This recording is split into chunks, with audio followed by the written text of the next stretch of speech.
from SMP Charitas Batam. For today's speech, I'd like to address a serious topic that's been happening all around the world in schools, which is bullying. Bullying is a form of aggressive behavior in which someone intentionally and repeatedly causes someone else into injury or discomfort. Bullying has become a major problem in schools today, with the numbers and impact only increasing by each year. It is noted by the research conducted by the Global School Health Survey that 20.6% of students by this year have been bullied. And unfortunately, I've actually fallen victim to this problem. You see, I was actually bullied before while I was in the third grade. At this time, I felt completely helpless. I felt as if nobody was there for me. And I hope that none of you here have to experience bullying in schools like I did. And if you have, you are so strong and pulling through to be where you are at today. But what does it mean to be bullied? Let me show you with this flower. You see, every single one of you here is a flower, full of brimming potential. But just because of some words that those bullies say to you, such as, "You're stupid," "You're never going to be successful," "You're so ugly," "Give up already," the petals will start to fall off until you're all gone. The once fully bloomed flower is gone, only left with its stems. Do you see it now? Do you see what it means to be bullied? When you are bullied, you lose a part of yourself, or even worse, you lose your whole self. But, ladies and gentlemen, the sad part is that schools actually fail to address this problem, leaving victims to suffer in silence. So, how do we solve bullying in schools? Ladies and gentlemen, here I stand before you all today to show you 5 ways on how to solve bullying. 1.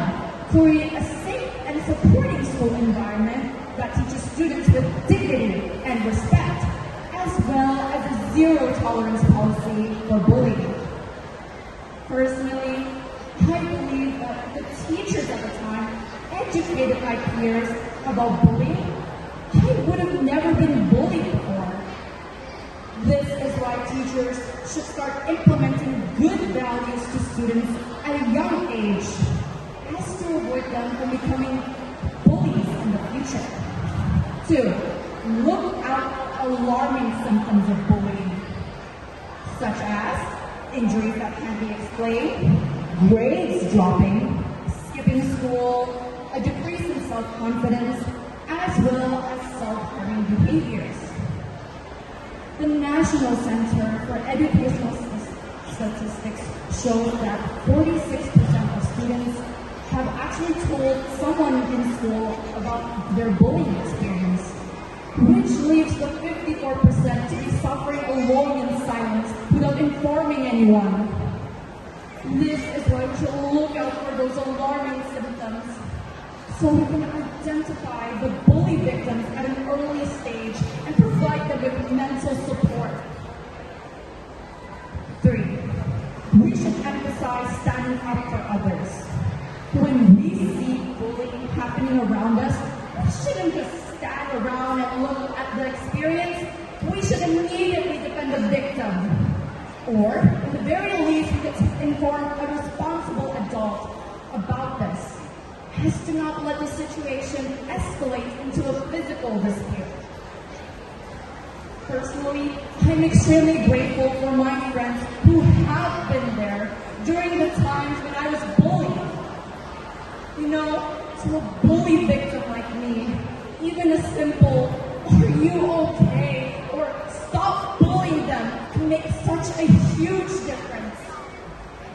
4. Hold bullies accountable for their actions.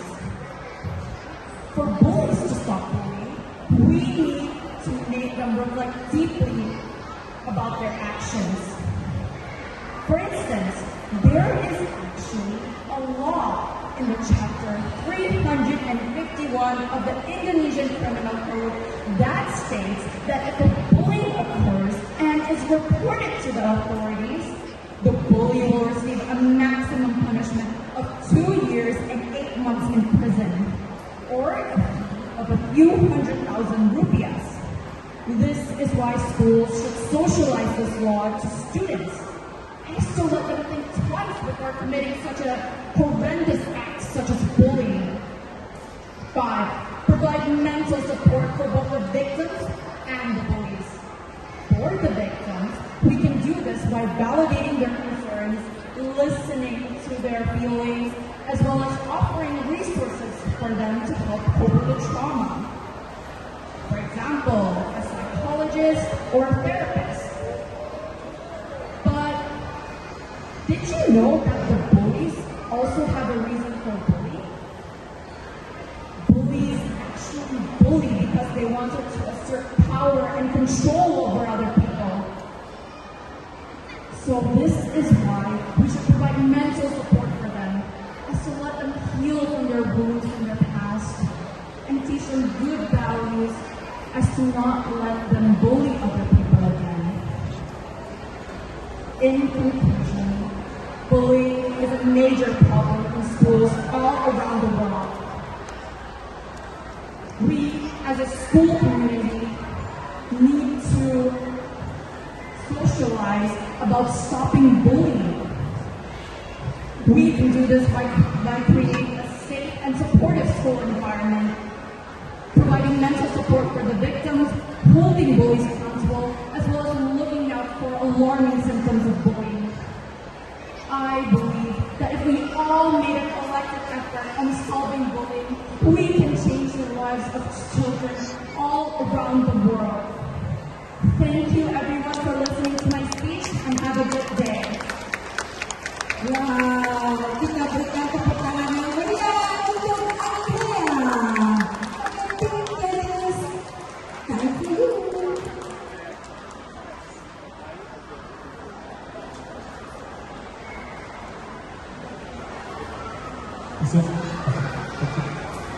Hi again, Andrea. Hello. Now, that was a very informative speech. Thank you so much for the speech. I would like to highlight some things that you did really well. The visual prop on how to give us something to look at what bullying does to the person who gets bullied, right? That was really great with the flower, and it damages the person, right? Now, in your speech, the structure of the speech, the first part, you tap into your personal experience, and I think this is your strength. You went into your storytelling mode, and you grasped our attention.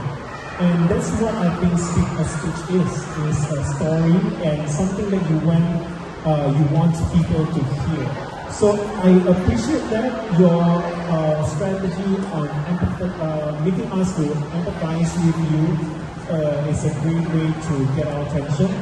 And in terms of your intonation, pronunciation, the flow, the delivery was good. Yeah, I think that's natural to you. Your speech is also very balanced. So not only the one who gets bullied, but also the bully himself has a problem to be fixed, like to sort out. So that's very informative. So thank you so much for that speech. Well done. Thank you so much. Alright, talk to me about your speech. I guess it came from your personal experience? Yes, it came from my personal experience. Do you want to, so what went through your mind when you were preparing this? Why did you, what went through your mind when you were preparing this? While I was preparing the speech, I thought that there was a lot of bullied victims in and I'm sure that they will resonate with my story of being bullied. And I wanted to socialize the fact that what bullying does to the victim and the bullies. I wanted people to understand more about this topic. I think you did exactly that through your speech, right? The reason why I asked every contestant what went through their head was so that I could see whether or not your goals were met. And your goal was to let everybody know exactly what happens when someone gets bullied, and you were able to show that and more, because you also could explain the other side of the equation. So I really like that the overall effect was that we understood both sides of the story. Yeah. In terms of transitions, I understood that there were different sections. You can definitely work on making those sections flow a little bit better. Use clearer transition words or use pauses to make sure that everybody follows you to the next section. So your speech is divided into different sections. You want to do that? And I really like that you summarized at the end. You talked about why you are here, what can be done, or what is happening and what can be done, and gives us, you gave us an encouraging message at the end, which I really like. So, good job there. Thank you so much.